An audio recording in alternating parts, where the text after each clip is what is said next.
Ever wonder what all those connectors or ports are on the back of a projector? Epson projectors vary by model, but we will go through the most common to get you familiar with each. The obvious connector to get out of the way first is the power connector. You will need to connect the power cable to the projector and plug it into the wall outlet when you are ready to use the projector. The traditional ports or connectors are marked Computer 1 and 2. These are where you would attach a VGA cable. It is the one that usually has a blue connector. Simply connect one end of this cable to your computer and the other end to the projector. There are two in case you have two computers or two users that need to present material, or if the room has a dedicated computer connected and room for you to bring in your laptop. Once connected, you usually have to press a combination of keys to allow the computer screen to be passed through to the projector. On my computer, it happens to be function F7. On other PCs, it varies by brand. On Apple computers, you would need to connect the VGA cable to a mini DisplayPort adapter. Then select System Preferences from the Apple menu, then select Displays. Next, click Detect Displays. Make sure the VGA display or color LCD dialog box is selected. Lastly, click Arrangement or Arrange to make sure Mirror Displays is selected. A much easier way to connect to an Epson projector is to connect via USB. Now, there are two ports marked USB on the back of some Epson projectors. One is the USB Type-A port, which is rectangular, and the other is the USB Type-B, which is square. To display using a computer and an Epson projector, connect the square end of a USB cable to the Type-B port on the projector, and the other end of the cable to the rectangular Type-A port on your computer. The first time you connect the Epson projector to your computer with a USB cable, the projector will download a driver to your computer to allow it to receive and project the image. Follow the on-screen instructions to install the Epson USB display software and select Yes if it asks you about the firewall. Then you should be up and running. Next time, it is as simple as plug and project. Depending on the model of Epson projector, you may be able to send sound from your computer to your projector via the USB connection. See your owner's manual or the projector menu to select. The USB Type-A connector on the back of your Epson projector provides freedom from your computer. What this means is you can project images from a digital camera, USB thumb drive, or a document camera like the Epson DC-06.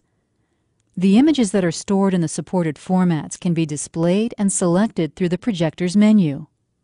This enables you to show digital signage or slideshow presentations when you're on the road or anytime you don't want to carry your computer with you. You can connect up to 4 video devices and use the remote control or control panel to switch between them. So, besides the computer ports we discussed earlier, S-Video also allows you to connect the projector to another piece of AV equipment. You may need to select the source button on your projector's remote or on the control panel on top of your projector to start projecting. Composite or RCA video connections produce lower quality images than some of the other video connections, but it is just fine for most applications. These are the cables you have most often seen with your audio-video purchases in the past. This is the 3-pronged cable that has the yellow, red, and white connectors. The yellow connector is for video, the white is for left audio, and the red is for right audio. Connect each end of the cable to the AV device, like your DVD player, and the other ends to the projector. Please select the source button on your projector's remote control or on the projector's control panel if the image doesn't come up automatically. Then you're ready to go.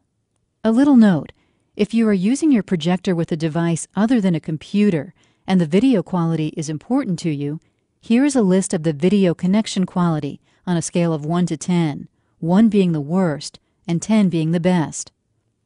HDMI and DVI are the best with component, in a close second followed by S-Video, then VGA, and composite falling in last. If you are asking how to use component, Well, you simply use an adapter that converts VGA to component and connect the VGA side to the projector's computer port and the component side to your AV device. HDMI and DVI are the digital connections that other AV devices can use. The Blu-ray players and other newer AV equipment often use HDMI. They are simply plug and play, like USB. Plug the HDMI cable into the projector and the other end into your AV device. It's very easy. The microphone input jack is used to take advantage of the internal speakers of the projector. This allows you to connect a microphone so that you can elevate your voice level and be heard by more of your audience without shouting at them. It definitely makes for a more pleasant experience for all. Want to show a presentation from your computer with sound? This can be anything from a video or presentation that has an audio track. Simply connect a mini jack cable like this to the audio in port. This will send the sound from your computer to the projector's speaker so that your whole audience can hear it as well as see the images. If you want to attach external speakers that may be louder than your projector's internal speaker, you can do that too. Simply connect them to the audio out connector on the back of the projector and rock the room. To have multiple screens or to see the presentation on a monitor facing you so you don't have to turn around to look at the screen as you present, simply connect another VGA cable to the monitor out connector on the back of your projector and to the back of a monitor. The RS-232C port is there for advanced users.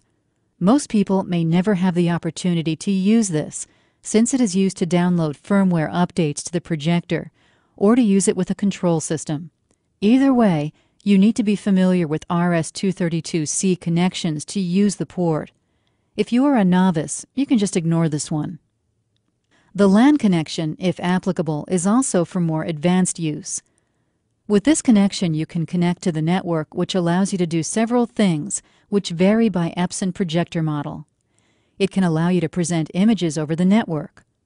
It can enable remote teaching or reaching multiple audiences simultaneously. Networking allows you to monitor and control your projectors remotely, which can save money. For example, not having to walk to each room to turn off each projector at the end of every day. It can also enable message broadcasting, which is simply using your projector to post messages to multiple locations. For example, if there is a pep rally in the quad at lunch or a sale in the bookstore. It is an instant digital signage to all networked Epson projectors.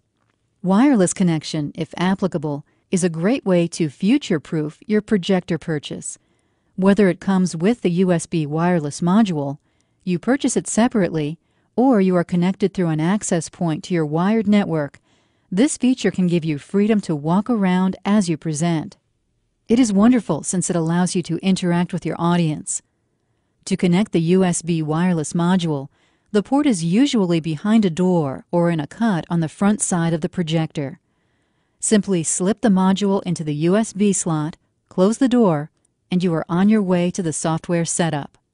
I hope you now have a clearer understanding of the ports on the back of your Epson projector.